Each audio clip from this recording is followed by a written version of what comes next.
নমস্কাৰ। আজি আমাৰ ৰাতিৰ সাজত কি আছিলে চাওঁ বলক। এয়া ভাত নবনালোঁ, আজি পুৰিকে বনাই লৈছোঁ।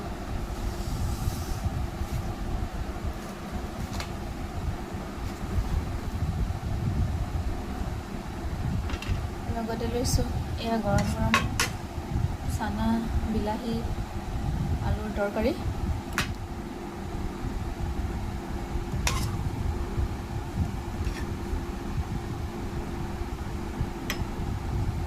জ্বলা দি লৈছোঁ।